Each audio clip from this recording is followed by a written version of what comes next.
"Ayo cepat mah, aku sudah tidak sabar lagi," ujar seorang anak laki-laki berusia 10 tahunan seraya menarik tangan ibunya. Iya, hari itu keluarga kecil yang terdiri dari 4 orang tersebut akan pindah rumah ke rumah baru mereka. 4 orang dalam keluarga itu terdiri dari ayah, ibu, dan 2 anaknya. Kita panggil saja nama si ayah Pak Fahri, kisaran usia 35 tahunan. Si ibu bernama Desi, kisaran usia 30 tahunan. Anak pertama mereka, sebut saja namanya Vendra, usia 10 tahun. Dan anak kedua mereka bernama Salsa, yang usianya baru menginjak 8 tahun. Kurang lebih 12 tahun mereka berumah tangga, dan selama 12 tahun itulah mereka tinggal mengontrak di sebuah rumah yang berada di tengah kota kabupaten. Baru di tahun inilah keinginan mereka mempunyai rumah sendiri tercapai. Semua barang-barang mereka baru saja selesai dinaikkan ke atas truk yang mereka sewa untuk pindahan hari itu. Dari ketiga orang yang diminta untuk membantu pindahan pun sudah bersiap berangkat menuju ke rumah baru Pak Fahri dan Bu Desi. Truk itu mengikuti mobil milik Pak Fahri dari belakang, dan di dalam mobil terlihat keceriaan anak-anaknya Pak Fahri mewarnai perjalanan mereka menuju ke rumah baru. Singkat cerita, setelah 2 jam perjalanan, akhirnya mereka sampai di depan sebuah rumah.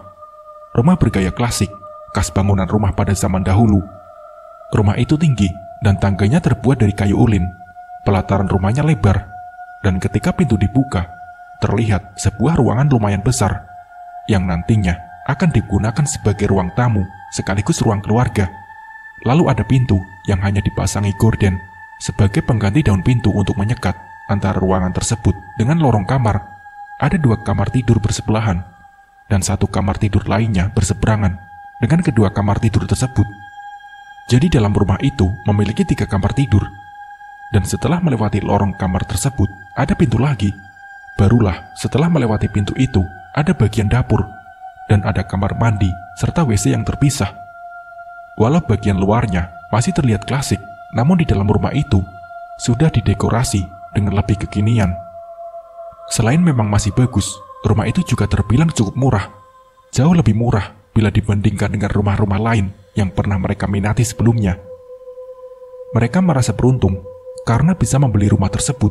Selain besar, rumah itu juga terletak di desa yang masih asri, dengan pemandangan yang sangat memanjakan mata. "Wah, rumahnya bagus, ada tangganya lagi," ujar Vendra sambil turun naik dari tangga tersebut. Salsa pun sama senangnya dengan Vendra. Mereka berlarian ke sana kemari. Sambil terus tertawa. Sementara Pak Fahri dan Bu Desi ikut menurunkan barang-barang milik mereka dari truk. Di kiri kanan rumah itu hanya terlihat lahan kosong yang diberi pagar bambu oleh pemiliknya, dan di sebelah lahan kosong itu ada rumah. "Di sini suasananya tenang dan tak terlalu banyak kendaraan, jadi sangat bagus untuk kamu dan kandunganmu," ujar Pak Fahri pada Bu Desi yang sedang beristirahat sambil memperhatikan anak-anaknya bermain. Bu Desi mengangguk sambil tersenyum. Sekitar 1 jam lebih, semua barang-barang milik mereka yang berada di dalam truk itu sudah berhasil dipindahkan ke dalam rumah. Setelah menerima amplop dari Pak Fahri, ketiga orang yang membantu pindahan itu pun pulang. Tinggallah mereka berempat di rumah tersebut. "Bagaimana anak-anak sekolah?" tanya Bu Desi malam itu. "Biar mereka naik sepeda saja, sekolahnya dekat kok. Jadi kamu tidak perlu mengantarnya. Apalagi jalanannya tidak beraspal begini. Aku takut terjadi sesuatu pada kandunganmu," ujar Pak Fahri seraya mengelus perut Bu Desi yang masih belum terlalu besar itu. "Oh ya sudahlah kalau begitu, aku menurut saja sama kamu," ucap Bu Desi. Suara jangkrik menghiasi malam itu. Malam pertama mereka menghuni rumah tersebut. Tak ada yang aneh, semua berjalan normal. Keesokan harinya, Pak Fahri sudah bersiap dengan gergaji dan palu di tangannya. Ia berjalan ke arah pohon besar di depan rumah tersebut. Bukan untuk menebang, melainkan ia ingin membuatkan ayunan di cabang pohon besar itu untuk anak-anak kesayangannya. Setelah ayunan selesai dibuat, Vendra dan Salsa langsung bermain di ayunan tersebut. "Sebenarnya aku ingin berbelanja hari ini. Aku mau masak, dan nanti mau aku bagi-bagikan ke tetangga terdekat. Sekalian mau kenalan. Biar nanti aku ada temannya kalau kamu sudah pergi kerja," ujar Bu Desi pada Pak Fahri yang sedang minum teh dingin di teras rumah. "Baiklah, nanti kita sekalian jalan-jalan di sekitar desa ya. Cari warung dan sekalian ke rumah Pak Kades. ucap suaminya. Bu Desi pun mengangguk. Dan sekitar pukul 9, mereka pun menaiki mobil untuk berkeliling desa. Menurut Bu Desi, orang-orang di desa tersebut sangat ramah. Hingga tibalah mereka di toko yang berada di depan sebuah rumah. Toko itu cukup besar, dan sepertinya yang dijual pun lengkap. Ada sembako, ada sayur mayur, dan juga daging ayam, serta ada ikan. Dan warung itu merupakan milik istri Pak Kades. Sebenarnya, saat membeli rumah yang mereka tempati sekarang, Pak Fahri sudah pernah bersilaturahmi ke rumah Pak Kades ini. Sebenarnya, dan sekarang Pak Fahri mengajak anak istrinya untuk dikenalkan dengan keluarga Pak Kades, sekaligus untuk meminta izin tinggal di desa tersebut. Pak Kades dan istrinya ini luar biasa baiknya. Mereka memperlakukan keluarga Pak Fahri seperti keluarga sendiri. Hanya saja, rumah Pak Kades ini lumayan jauh jaraknya dari rumah Pak Fahri. Kalau ada apa-apa, jangan sungkan-sungkan datang saja kemari ya, pesan Pak Kades pada Pak Fahri dan Bu Desi saat mereka berpamitan untuk pulang. Baik Pak, terima kasih banyak ya Pak, ucapnya. Pak Kades dan istrinya mengangguk. Mereka tersenyum sambil melambaikan tangan kala mobil yang dikendarai Pak Fahri meninggalkan halaman mereka. Baik sekali Pak Kades dan istrinya. Aku jadi betah belanja di sana, ujar Bu Desi, seraya memasukkan makanan yang baru saja dimasak ke dalam beberapa piring. Setelah semuanya selesai, Bu Desi pun meminta tolong pada suaminya untuk membawakan sebagian piring-piring itu ke rumah tetangga yang paling dekat dengan rumah mereka. Bu Desi dan Pak Fahri pergi ke rumah sebelah kanan lebih dulu, dan di sana mereka disambut baik oleh seorang wanita parubaya, yang kita sebut saja namanya Bu Imas. Bu Imas ini merupakan seorang janda, anaknya ada 4, yang paling tua berusia 25 tahun, dan katanya sedang merantau ke Pulau Jawa, pulangnya 1 tahun sekali. Sementara anak keduanya baru lulus SMA, anak ketiga masih sekolah SMP, dan anak keempat baru berusia 10 tahun, dan masih duduk di bangku sekolah dasar. Lalu setelah berkenalan dengan Bu Imas, mereka pun pergi lagi ke rumah tetangga yang berada di sebelah kiri. Tapi rupanya tidak ada siapa-siapa di rumah itu. Pintunya juga digembok dari luar. Pak Fahri dan Bu Desi kemudian pulang dan membawa piring berisi makanan tersebut kembali ke rumah. Di malam harinya, saat mereka sedang bersantai, tiba-tiba terdengar suara pintu rumah yang diketuk oleh seseorang. Ketika dibuka, rupanya yang datang adalah Bu Imas. Beliau membawa keranjang rotan kecil berisi buah jeruk. Ini jeruk untuk kalian. Tadi saya dari kebun. Ambil saja, ini jeruknya manis kok, ujar Bu Imas sembari tersenyum. Wah, terima kasih banyak Bu, kebetulan saya lagi ngidam jeruk, kata Bu Desi tersenyum, seraya menerima keranjang jeruk tersebut. Kamu hamil? Tanya Bu Imas dengan raut wajah yang tak bisa diartikan. Bu Desi yang melihat perubahan pada raut wajah Bu Imas itu pun menjadi deg-degan. Iya Bu, saya lagi hamil baru 4 bulan, jawabnya. Wah, masih wangi-wanginya itu. Jangan terlalu sering keluar rumah. Kalau sudah jam 5, usahakan jangan keluar rumah. Dan kalian, khususnya kamu Des, jangan dekat-dekat sama Bu Harum itu, ujar Bu Imas. Siapa Bu? Bu Harum siapa emangnya? Tanya Pak Fahri. Itu loh, tetangga kita yang sebelah kiri rumah kalian, ucap Bu Imas. Memangnya kenapa Bu? Tanya Bu Desi. Bu Imas terdiam sejenak, lalu kemudian menggeleng. Saya tidak bisa kasih tahu, tapi demi keselamatan kalian, ikuti saja yang saya katakan tadi. Pak Fahri dan Bu Desi pun mengangguk sambil tersenyum kecut. Iya Bu. Ya sudah, saya pulang dulu. Jangan lupa pintunya dikunci, ujar Bu Imas. Sepertinya Bu Imas itu kurang baik, bisa menghasut orang begitu. Sama tetangga masa musuhan, ujar Pak Fahri ketika mereka sudah berada di dalam rumah. Bu Desi diam saja. Ia asik membuka kulit jeruk yang diberikan oleh Bu Imas tadi. Jangan terlalu dekat sama Bu Imas ya, takutnya bawa pengaruh buruk untukmu, ujar Pak Fahri lagi. Iya Mas, ucap Bu Desi. Pagi itu, Bu Desi sedang menyiapkan sarapan untuk anak dan suaminya. Vendra dan Salsa sudah bersiap dengan memakai seragam sekolah dasar. Sementara Pak Fahri sedang minum kopi di teras rumah. Panggil Abah, kita sarapan dulu, suruh Bu Desi pada anak sulungnya. Mereka menikmati sarapan pagi itu dengan sesekali bercanda. Setelahnya, Pak Fahri pun mengantar anak-anak mereka ke sekolah. Bu Desi yang sendirian di rumah itu pun mulai beberes, mencuci piring, menyapu, dan mengepel lantai. Namun saat sedang mengepel lantai, Bu Desi sedikit kebingungan dengan munculnya bekas jejak kaki di lantai yang baru saja ia pel. Karena lantai rumah itu bukan keramik, jadi bekas tapak kaki tersebut terlihat jelas. Ketika papan yang masih basah itu ada yang menginjaknya. Yang jelas itu bukan jejak kaki Bu Desi, karena Bu Desi mengepel dengan bergerak mundur bukan maju. Namun saat itu, Bu Desi tidak terlalu memikirkannya. Ia masih terlihat biasa-biasa saja, menanggapi jejak kaki misterius yang tiba-tiba saja muncul di lantai basah tersebut. Berpindah pada Pak Fahri, setelah mengantarkan kedua anaknya ke sekolah, ia pun mampir ke rumah Pak Kades. Bu, sebenarnya saya ingin minta tolong. Tapi, gimana ya? Saya kurang enak ngomongnya sama ibu, takut merepotkan, ucap Pak Fahri. Kamu ini, jangan sungkan-sungkan begitu. Ngomong saja kalau memang butuh bantuan, kami akan bantu sebisa kami. Jadi begini Bu, 3 hari lagi saya kan mau berangkat ke Kalimantan Tengah. Saya kan kerja di tambang, pulangnya 3 bulan sekali Bu. Itu pun jatah cutinya cuma 2 minggu. Terus istri saya itu lagi hamil Bu, 4 bulanan. Kandungannya sedikit bermasalah, makanya saya melarang dia untuk pergi-pergi naik motor.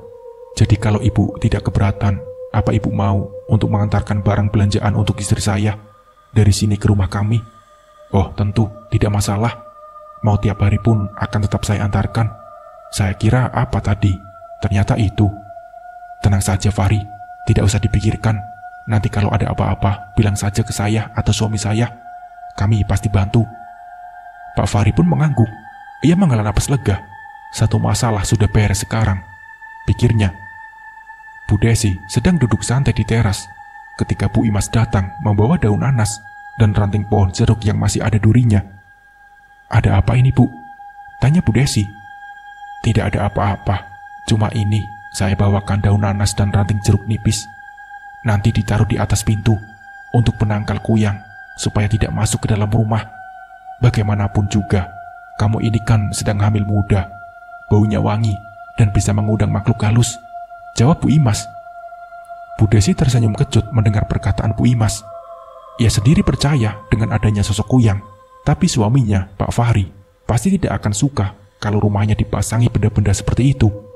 Begitu ya Bu, terima kasih ya, nanti saya pasang, ucap Bu Desi. Iya, jawab Bu Imas, kemudian pamit untuk pulang. Dan tidak lama setelahnya, Pak Fahri pun datang. Apa ini? Tanya Pak Fahri saat melihat ada ranting jeruk nipis dan daun nanas. Itu dikasih Bu Imas Mas, katanya untuk menangkal kuyang, jawab Bu Desi. Cukup berdoa sama Tuhan, tidak perlulah pakai-pakai yang beginian, banyak-banyakin sampah saja, ucap Pak Fahri kepada istrinya.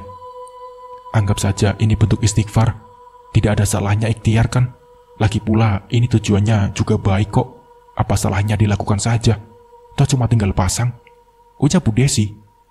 Ya sudahlah, terserah kamu saja, ujar Pak Fahri mengalah. Tak terasa, tibalah hari di mana Pak Fahri akan berangkat ke Kalimantan Tengah untuk kembali bekerja. Bu Desi memeluk erat suaminya itu, seakan tak mau ditinggal pergi. Nanti aku telepon ya, ujar Pak Fahri, seraya melepaskan pelukan istrinya itu. Hati-hati Mas di jalan, jangan ngebut, pesan Bu Desi kepada suaminya. Pak Fahri pun tersenyum lalu mengangguk. Bu Desi melambaikan tangan kala mobil yang dikendarai oleh Pak Fahri mulai meninggalkan halaman rumah. Seketika, suasana rumah terasa sepi dan hening. Bu Desi menutup pintu rumah sebelum melanjutkan pekerjaannya. Dan setelah tugas rumahnya selesai, Bu Desi pun memutuskan untuk beristirahat. Saat sedang menonton televisi, tiba-tiba terdengar suara orang yang memanggil Bu Desi dari luar rumah. Dengan perasaan malas, akhirnya Bu Desi pun beranjak. Ketika pintu dibuka, terlihat seseorang perempuan parubaya bertubuh kurus memakai pakaian hitam lusuh. Wajahnya pucat dan memakai selendang di lehernya. Maaf, ibu cari siapa ya? Tanya Bu Desi. Saya pemilik rumah di sebelah situ. Baru pulang dari rumah anak saya di desa lain. Kebetulan saya lihat rumah ini sudah ada yang menempati. Jadi saya kemari untuk sekedar menyapa tetangga baru, ucapnya. Oh iya, Ibu Harum kan? Ujar Bu Desi ramah. Iya, benar sekali. Sudah tahu nama saya ternyata, ucap Bu Harum. Iya Bu, dikasih tahu sama Bu Imas. Bu Harum pun tertawa kecil. Mari Bu, masuk dulu, ngobrol-ngobrol di dalam, ajak Bu Desi. Kapan-kapan saja, saya mau pulang dulu, mau beberes. Pasti di rumah sudah penuh debu karena ditinggal lama. Tolak Bu Harum, masih dengan bibir tersenyum.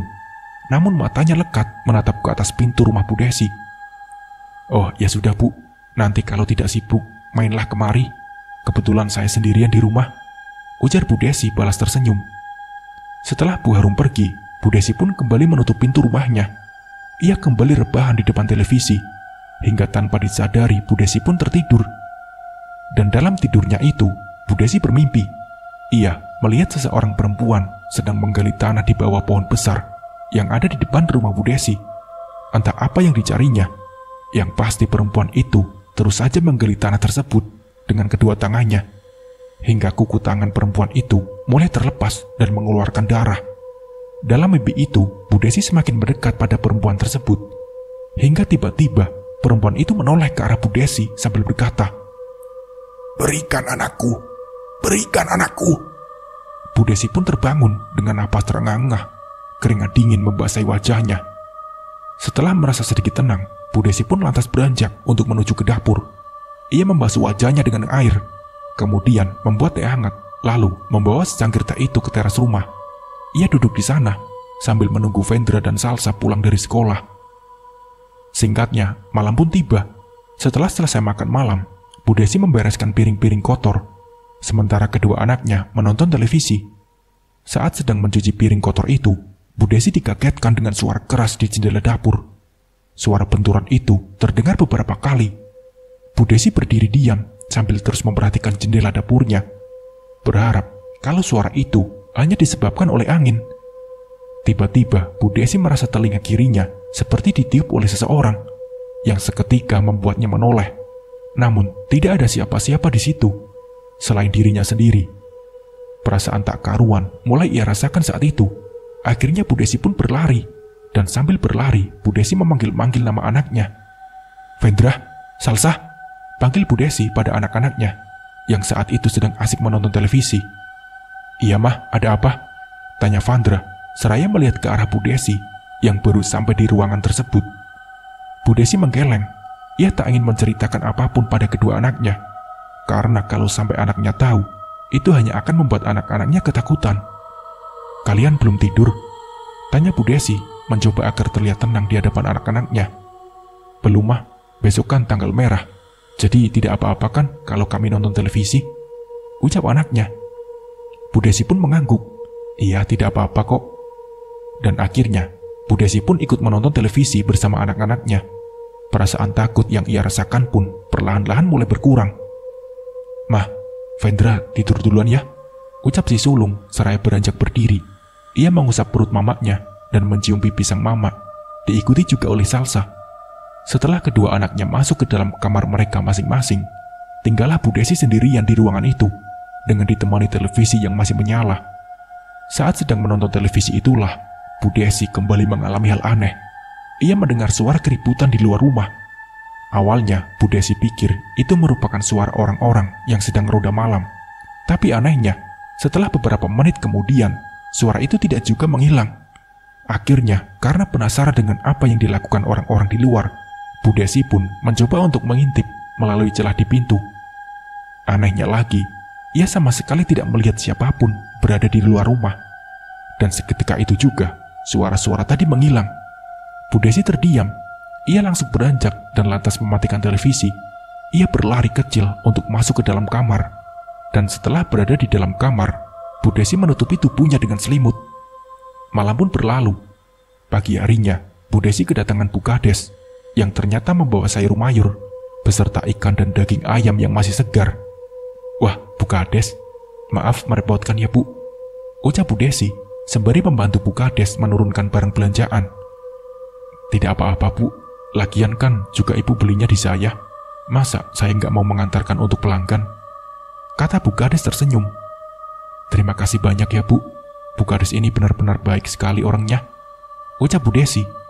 "Ah, Bu Desi bisa saja, bikin saya besar kepala, ujar Bu Kades menanggapi pujian yang dilontarkan oleh Bu Desi dengan candaan.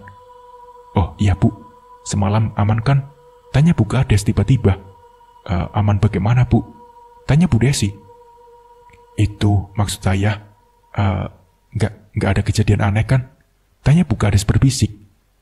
Bu Desi terdiam. Ia menatap Bu Kades tanpa berkedip, seolah tatapannya itu memberikan kode tentang hal aneh yang semalaman ia alami pada Bu Kades. Akhirnya, dengan sedikit terbata-bata, Bu Desi pun menceritakan kejadian yang ia alami semalam. Bu, sebenarnya saya itu sudah dari kemarin ingin cerita, tapi saya takut dibilang lamis. Apa itu Bu? Tanya Bu Desi. Rumah yang Bu Desi tinggali ini dulunya punya cerita kelam Bu. Saya juga dengar cerita ini dari almarhum nenek saya. Kebetulan kakaknya nenek saya itu merupakan teman dekat dari anak pemilik pertama rumah ini. Mereka berdua dekat sekali Bu. Kemana-mana selalu berdua. Barang-barang yang mereka miliki pun selalu sama. Katanya mereka itu seperti saudara kembar. Tapi persahabatan keduanya itu akhirnya renggang ketika ada satu orang laki-laki yang mulai masuk di kehidupan Noni. Kita sebut saja begitu namanya ya Bu. Soalnya saya takut nyebut nama aslinya.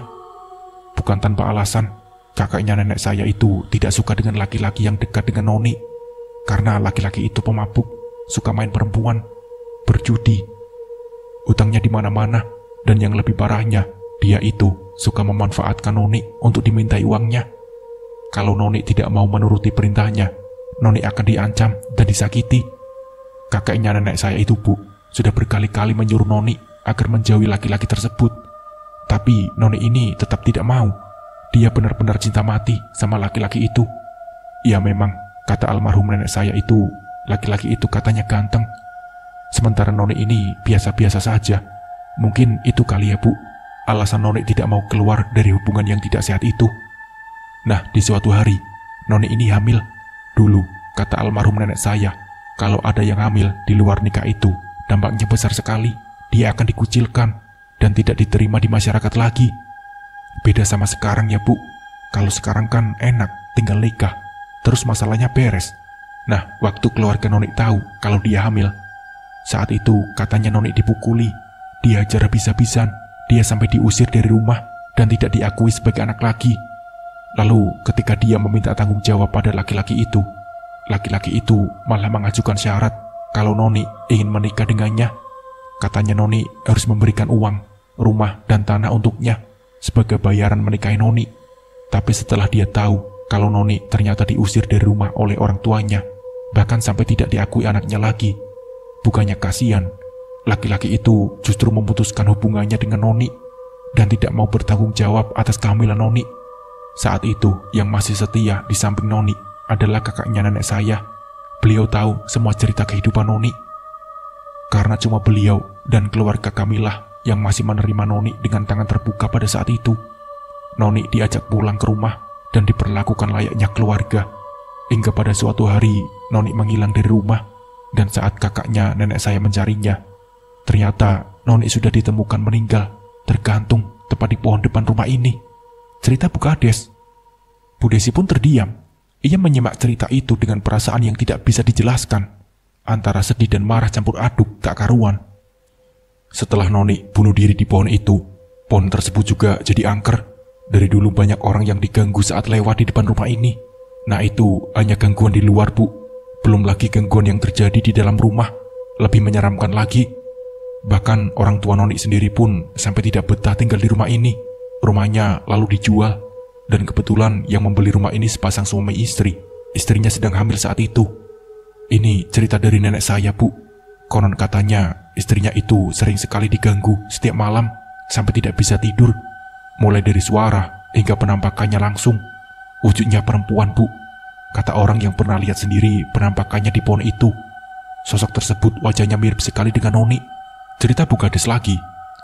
Saya jadi merinding Bu. Ceritain kisah itu di rumah ini. Setelah mengalami banyak gangguan itu, tiba-tiba kejadian yang memilukan terjadi Bu. Istri pemilik kedua rumah ini meninggal gantung diri juga tepat di dalam kamar rumah ini. Loh, kenapa istrinya tidak cerita ke suaminya Bu kalau dapat gangguan seperti itu?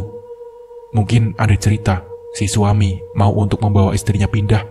Jadi kenapa malah bunuh diri? Tanya Bu Desi.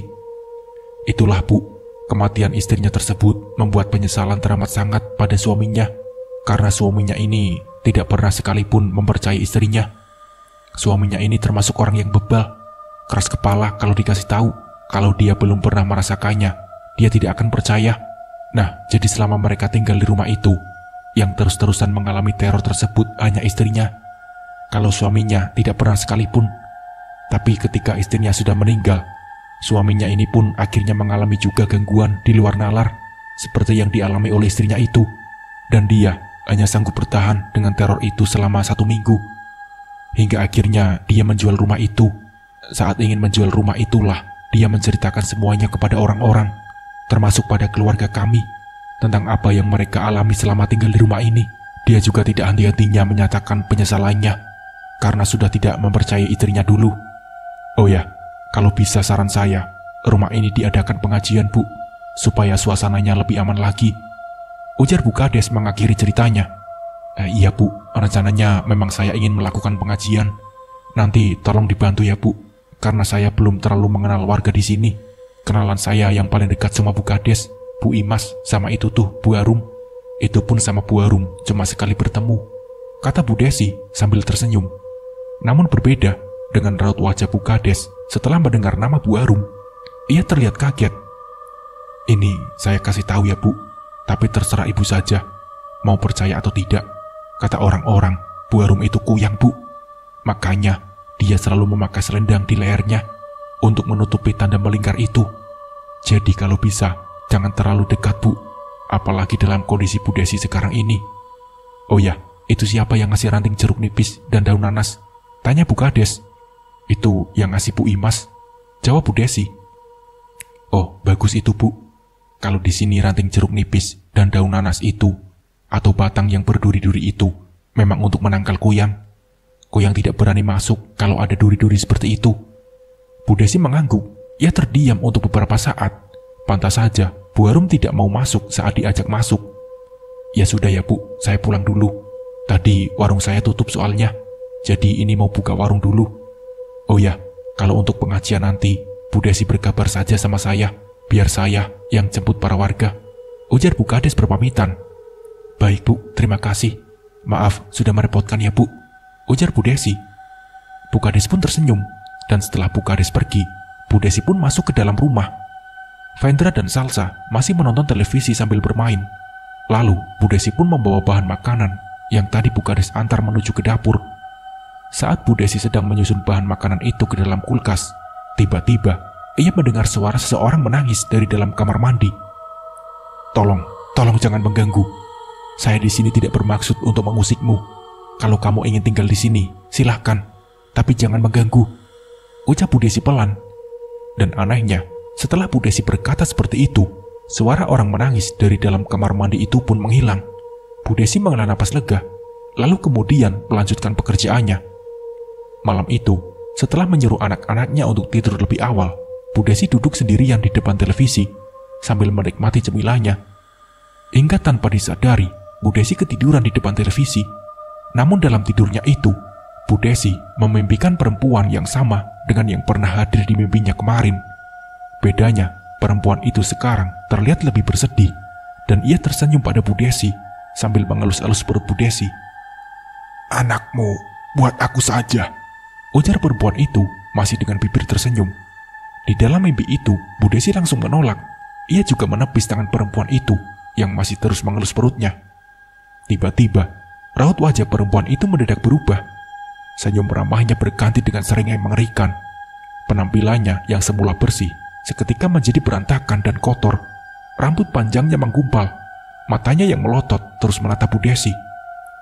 Berikan anak itu, teriaknya membuat telinga Bu Desi berdengung. Bu Desi terbangun dengan keringat dingin membasahi tubuhnya. Untung cuma mimpi, batin Bu Desi. Setelah menenangkan perasaannya, Bu Desi beranjak dan mematikan televisi. Lalu kemudian ia berjalan ke arah kamarnya. Tiba-tiba saja, Bu Desi teringat akan cerita Bu Kades tentang seorang ibu hamil yang melakukan bunuh diri di kamar rumah itu. Cukup lama, Bu Desi berdiri terdiam di depan pintu kamarnya. Ia terlihat ragu-ragu untuk masuk, dan di tengah keraguannya itu, Bu Desi merasa seperti ada tangan yang mengalus perutnya. Karena takut, Bu Desi langsung masuk ke dalam kamarnya. Ia menyelimuti seluruh tubuhnya, hingga hanya menyisakan bagian kepala yang berada di luar selimut. Anehnya, ketika berada di dalam kamar itu, Bu Desi sama sekali tidak pernah mengalami mimpi buruk ataupun gangguan-gangguan di luar nalar. Malam semakin larut, Bu Desi akhirnya tertidur. Setelah hampir 1 jam terjaga, Bu Desi kembali bermimpi. Di dalam mimpi itu, Bu Desi melihat seorang perempuan sebayanya mengenakan daster berwarna kuning muda dengan perut yang buncit seperti orang yang sedang mengandung. Wanita itu tersenyum padanya sambil mengelus perutnya sendiri. Andai aku bisa bertahan waktu itu, mungkin anakku akan tumbuh besar, dan sekarang aku pasti sudah memiliki cucu seusiamu, ujar wanita itu lembut. Selama kamu berada di dalam kamar ini, aku berjanji akan menjagamu dan anakmu. Tapi aku hanya bisa menjagamu saat kau berada di dalam kamar ini saja, karena hanya kamar inilah wilayahku, dan dia tidak bisa memasuki wilayahku ini. Aku tidak jahat seperti dia, lanjut si wanita itu. Kamu siapa? Tanya Bu Desi. Kamu sudah pernah mendengar kisah tentangku. Itu artinya kamu sudah tahu siapa aku, jawabnya. Bu Desi terdiam, lalu mimpi itu pun buyar. Bu Desi terbangun setelah mendengar pintu kamarnya digedor dengan sangat keras oleh Vendra yang terus-menerus memanggil Bu Desi. Saat pintu terbuka, Vendra langsung memeluk ibunya sambil menangis. Tangannya terluka dan penuh darah. Kamu kenapa, nak? Tanya Bu Desi panik melihat darah yang keluar dari tangan Vendra. Salsa, mah. Salsa menyerangku dengan pisau. Untungnya aku berhasil menahan pisau itu, tapi tanganku terluka, mah, ucap Vendra. Sekarang Salsa di mana? Tanya Bu Desi. Aku tidak tahu, mah. Aku gak tahu, isak Vendra. Bu Desi yakin Salsa pasti kerasukan, karena tidak mungkin kalau Salsa berani hampir menusuk Vendra dengan pisau. Padahal selama ini Salsa dikenal sebagai anak yang takut darah dan sangat menyayangi orang tua dan saudaranya. Jadi sangat tidak mungkin Salsa yang tidak ada masalah apapun itu menyerang Vendra dengan tiba-tiba. Bu Desi langsung keluar dari kamar untuk mencari keberadaan Salsa yang tidak diketahui kemana. Pintu kamar Salsa dibuka, namun tidak ada siapa-siapa. Pintu kamar Vendra juga dibuka, dan di sana juga tidak ada siapa-siapa. Pintu rumah pun masih dalam keadaan terkunci. Kemana Salsa, Sandra? Tanya Bu Desi panik. Takut kalau terjadi sesuatu pada anak perempuannya itu. Tidak tahu, mah. Tadi pas dia gedor-gedor kamar Vendra bukain pintu. Tapi tiba-tiba dia menyerang Vendra, mah. Dia ketawa-tawa. Vendra takut, mah. Terus Vendra lari ke kamar mama. Vendra tidak tahu Salsa kemana, ucap Vendra. Akhirnya Bu Desi memutuskan untuk mencari Salsa keluar rumah, diikuti dengan Vendra yang terus meringis menahan sakit pada luka di tangannya. Mah, itu Salsa, mah. Tunjuk Vendra ke arah cabang pohon besar di depan rumah. Astaga, Salsa, turun, nak. Kenapa kamu manjat pohon malam-malam? Salsa seperti tak menghiraukan perkataan Bu Desi. Ia masih duduk di cabang pohon itu sambil terjuntai. Tolong, lepaskan anakku, ujar Bu Desi. Kau pilih berikan anak ini atau janin yang ada di dalam perutmu, ujar Salsa dengan suara berat. Tidak, aku mohon, jangan ambil anakku, isak Bu Desi. Kalau begitu, akan kubunuh anak ini. Jangan Salsa, jangan, aku mohon, teriak Bu Desi. Dalam kondisi seperti itu, akhirnya Bu Desi harus merelakan janin yang ia kandung untuk menyelamatkan Salsa. Walau itu sangat berat, namun Bu Desi tidak punya pilihan lain. Ia harus menyelamatkan Salsa.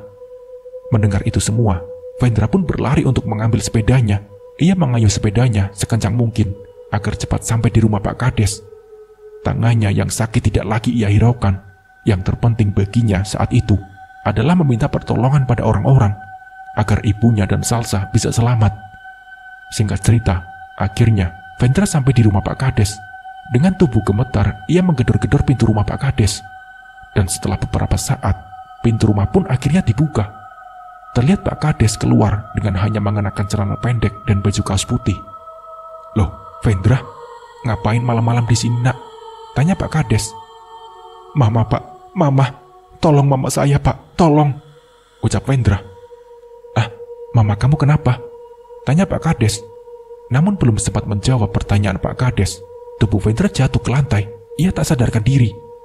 Dan saat itu juga, Pak Kades bersama beberapa orang warga beramai-ramai ke rumah Bu Desi. Dan ketika mereka sampai di sana, terlihat Salsa dan Bu Desi sudah terbaring di dekat pohon itu dalam kondisi tak sadarkan diri. Darah membanjiri bagian kaki Bu Desi. Iya, malam itu Bu Desi keguguran. Ia kehilangan calon anak ketiganya, sementara Vendra masih berada di rumah Pak Kades untuk diobati lukanya. Salsa dibawa oleh Pak Kades ke rumahnya, dan Bu Desi dilarikan ke rumah sakit dengan ditemani oleh Bu Imas. Untungnya saat itu, keadaan Bu Desi masih baik-baik saja. Namun setelah ia siuman, Bu Desi terlihat seperti orang linglung. Ia tampak berbeda. Oleh Pak Kades, rumah Bu Desi pun akhirnya dibersihkan dari hal buruk. Dengan bantuan seseorang yang kita sebut saja Abah Udin, dan pohon di depan rumah itu pun juga akan ditebang oleh Pak Kades. Tentunya dengan seizin Bu Desi juga, selaku pemilik tanah dan rumah tersebut. Dan setelah Bu Desi pulang, pengajian pun diadakan di rumah itu. Anak perempuanmu itu bukan tujuan utamanya. Yang dia incar adalah janin di dalam perutmu. Tapi saat kamu berada di dalam kamar ini, sosok jin yang menyerupai almarhumah itu tidak bisa masuk. Karena di dalam kamar ini ada sosok lain. Sosok ini baik. Dia menjagamu dan anakmu. Makanya saat melakukan pembersihan, aku tidak mengusirnya, ujar Abah Udin. Sekarang insya Allah, sosok jin yang menyerupai almarhumah itu tidak akan mengganggu kalian lagi, karena pohon yang merupakan sarang sosok itu sudah ditebang, lanjut Abah Udin. Bu Desi mengangguk. Ia tidak bisa berkata apa-apa. Terlalu banyak beban pikirannya saat itu. Apalagi suaminya masih belum mengetahui kejadian yang ia alami itu. Karena tempat Pak Fahri bekerja itu susah sinyal, tidak mudah untuk menelponnya. Kecuali kalau Pak Fahri yang menelpon lebih dulu. Itu pun ia harus mencari wilayah yang lebih tinggi untuk mendapatkan sinyal. 3 hari setelah kepulangan Bu Desi ke rumah itu, ia sudah tidak pernah lagi mengalami kejadian aneh. Semuanya kini aman dan tenang. Namun perasaan bersalah dan penyesalan di hati Bu Desi membuatnya tidak bisa tenang. Dan malam itu, Bu Desi memutuskan untuk bunuh diri dengan cara menggantung dirinya di dalam kamar tersebut. Namun baru saja memasukkan kepalanya pada tali berbentuk O itu, tiba-tiba sosok seorang wanita yang beberapa hari lalu pernah muncul di mimpinya menampakkan diri tepat di hadapan Bu Desi. Jangan gegabah mengambil keputusan. Penyesalan itu tidak akan hilang walaupun kau sudah mati. Itulah yang aku rasakan saat ini. Banyak yang sudah mati sepertiku, menginginkan hidup kembali. Jadi jangan sia-siakan hidupmu. Kamu tidak sepenuhnya salah. Jalanilah hidupmu dan kirimkan doa untuk anakmu. Aku yakin dia juga bangga telah menyelamatkan saudaranya, ujar wanita itu. Lalu kemudian wanita itu menghilang. Dan seiring dengan menghilangnya perempuan itu, Bu Desi menangis sejadi-jadinya. Akhirnya Bu Desi pun mengurungkan niatnya untuk bunuh diri dan langsung meminta pengampunan pada Tuhan atas apa yang baru saja akan ia lakukan. Singkatnya, seminggu telah berlalu. Bu Desi menerima panggilan telepon dari suaminya yang mengatakan baru saja ada kesempatan untuk menelpon. Di situ, Bu Desi menangis histeris. Ia menceritakan semua yang telah terjadi pada suaminya. Berkali-kali Bu Desi meminta maaf pada Pak Fahri. Namun Pak Fahri sedikit pun tidak menyalahkan istrinya. Ia justru khawatir dengan keselamatan Bu Desi dan menawarkan untuk pindah dari rumah tersebut. Namun Bu Desi tidak ingin bersikap egois hingga menyusahkan suaminya. Dan ia tetap memilih untuk tinggal di rumah itu. Karena setelah pohon itu ditebang, gangguan-gangguan di luar nalar pun sudah tidak pernah muncul lagi. Dan sekarang pengajian di rumah Bu Desi pun selalu rutin dilakukan. Nah, seperti itulah kisahnya. Semoga dari kisah ini kita bisa mengambil hikmah dan pembelajarannya. Mungkin cukup sekian dari saya. Wassalamualaikum warahmatullahi wabarakatuh.